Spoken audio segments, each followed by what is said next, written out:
तीन तिगाड़ा काम बिगाड़ा। तीन बहुओं के रवैये से सासू माँ बहुत परेशान थी। दरअसल बात ये थी कि तीनों बहुओं में किसी बात को लेकर अनबन हो गई थी। तब से ही तीनों एक दूसरे से मुंह फुलाए रहती थी। ना कोई सीधे मुंह किसी से बात करती, ना किसी का कहना मानती। पड़ोसी भी इस बात को जानते थे और जाने कैसे कैसे बातें भी करते। इसीलिए सासू माँ ने तीनों बहुओं को तुरंत अपने कमरे में बुलाया। मैं कई दिनों से देख रही हूँ, तुम तीनों अलग अलग सारे काम कर रही हो। ये सब नहीं चलेगा, तीनों को मिलकर ही काम करना पड़ेगा। सास की बात सुनकर एकदम से बड़ी बहू बोल उठती है। नहीं मम्मी जी, मैं इन दोनों के साथ कुछ नहीं कर सकती।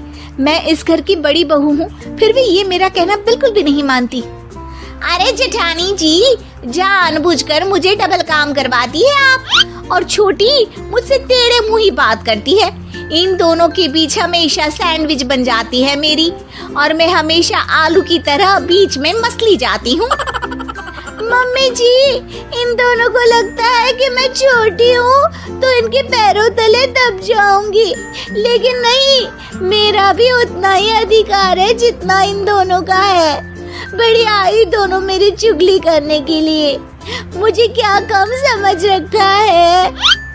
तीनों बहू एक दूसरे से बहस करने लगती है और सास दोबारा ये देखकर टेंशन में आ जाती है और सबसे कहती है, चुप हो जाओ, अब से तुम तीनों सारे काम एक साथ करोगी। आंख बंद करके एक दूसरे की बात सुनोगी। तुम तीनों इस बात को गांठ बांध लो, वरना अगली छुट्टियों में तुम्हारा अपना मायके जाना कैंसिल। सास की बातें सुनकर डर के मारे तीनों हामी भर देती हैं। जी मम्मी जी, मैं समझ गई। हाँ मम्मी जी, जैसा आप कहें। आप जो कहेंगी मैं वही करूँगी। तीनों बहू सास की बात को गांठ बांध लेती है और वादा करती है कि अब से सारे काम वो तीनों एक साथ मिलकर ही करेंगी। ये सब देखकर सास खुश हो जाती है और वहाँ से चली जाती है। नीचे जाकर वो देखती है कि घर में शर्मा जी आए हुए होते हैं। सास जोर से आवाज लगाकर कहती है, अरे बहू, जरा चाय बनाकर तो लाना, शर्मा जी आए हैं। सास की बात सुनकर तीनों बहू तुरंत किचन की ओर भागती है और चाय बनाना शुरू कर देती है। मुझे तो एकदम मसाले वाली कड़क चाय पसंद है, तो हम शर्मा जी के लिए मसाले वाली चाय ही बनाएंगे। अरे नहीं दीदी, गर्मी के मौसम में मसाला चाय कौन पीता है? मैं तो शर्मा जी के लिए इलायची वाली चाय ही बनाऊंगी। ये कैसी बात कर रही हैं आप दोनों? मेरी मम्मी ने सिखाया है कि मेहमान को ज्यादा दूध और शक्कर वाली चाय देनी चाहिए, वरना वो घर वालों को कंजूस समझते हैं। तो मैं तो शर्मा जी को ऐसी ही चाय दूंगी। तीनों बहुएं अपने अपने तरीके से चाय में शक्कर, मसाला, पत्ती सब डाल देती है। उबलने के बाद तीनों मिलकर चाय बाहर लेकर जाती है और शर्मा जी और सासू माँ को देती हैं। चाय पीने के बाद शर्मा जी सासू माँ को देखकर शर्मा जाते हैं और शर्मिंदा महसूस करते हैं कि आखिर उन्होंने चाय पीने के लिए हामी क्यों भरी। सासू माँ भी चाय पीना शुरू करती है और कहती हैं, अरे बहू, ये कैसी चाय बनाई है? चाय है या मीठे दूध की बासुंदी? हाँ, चाय अच्छी नहीं लगी क्या? कोई बात नहीं, हम पराठा बनाकर लाते हैं। चलो चलो अंदर। हाँ चलो। हाँ, आती हूँ मैं भी। नहीं नहीं, मेरा पेट चाय ने ही चौपट कर दिया, वही काफी है। पराठे से पोपट नहीं करवाना, मैं तो चलता हूँ। शर्मा जी चुपचाप पतली गली से निकल जाते हैं। अगले दिन सास बहुओं से कहती है, अरे बहू, जाओ जाके ऊपर के गेस्ट हाउस की सफाई कर दो। कल हमारे यहाँ मेरे दूर के रिश्तेदार आने वाले हैं, तो पूरे कमरे को चमका देना, समझी? तीनों बहू सास की बात को मानकर ऊपर सफाई करने चली जाती हैं और तीनों कमरे की सफाई चालू कर देती है। बड़ी बहू मकड़ी के जाले साफ करती है, तो बीच वाली झाड़ू लगाना और छोटी वाली सर्फ डालकर जमीन धोना शुरू कर देती है। अरे दीदी, जेठानी जी, अभी मैंने पूरी फर्श धोई और आप फिर से धूल नीचे गिरा रही हैं।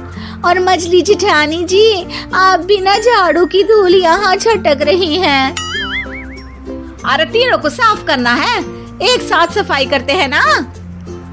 अरे वही तो, हम साथ साथ हैं, घर साफ साफ है।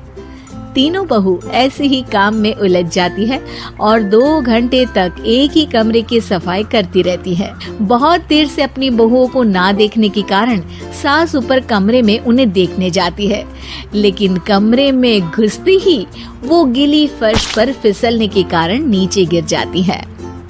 ओरी मोरी मैया, हड्डी मरोड़ के रख दी। आए मेरी तो कमर ही टूट गई रे। तीनों बहुएं सास को उठाती हैं और बिस्तर पर सुला देती है। अरे मेरे हाथ पैर दर्द कर रहे हैं, दबा दो, आराम मिलेगा।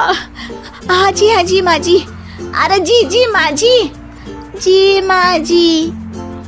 और तीनों बहुएं एक साथ सास के हाथ को दबाना शुरू कर देती हैं। माँ की तो चीख ही निकल जाती है और नतीजा ये होता है कि सास के बचे हुए शरीर में भी दर्द उठ जाता है। हाय राम, ये क्या कर दिया तुम तीनों ने। अरे मेरी तो किस्मत ही फूटी है कि तुम जैसी बहुएं मुझे मिली। हे भगवान, पूरे शरीर में दर्द बढ़ गया है। अब तो पता नहीं कि चल भी पाऊंगी या नहीं। माफ करो, मुझे गलती हो गई मुझसे कि तुम तीनों को एक साथ काम करने के लिए बोला। सोचा था तीनों मिलके अच्छे से काम करेगी, लेकिन बड़े बुजुर्ग सही कहते थे कि 3 तिगाड़ा काम बिगाड़ा। तुम लोगों ने ये बात ना आज साबित करके दिखा दी। तुम तीनों को तो समझाना यानी मानो भैंस के आगे बीन बजाना है। तुम्हें अकेले अकेले काम करना है ना, तो अब से तुम अकेले ही अपना अपना काम करो। तीनों बहुएं वहाँ से जाने लगती है। अरे कहाँ जा रही हो? आप ही ने तो कहा कि अपना अपना काम करो, तो मुझे मुल्तानी मिट्टी लगानी है। अरे मुझे भी तो नेल पॉलिश लगानी है, मुझे ना मेहंदी लगानी है। सास अपना सर पीट लेती है और कहती है, अरे मुझे भी लगाना है कुछ। क्या माँ जी? क्या माँ जी? क्या माँ जी? तुम्हारे घर वालों को फोन तुम्हारी हरकतें बताने के लिए।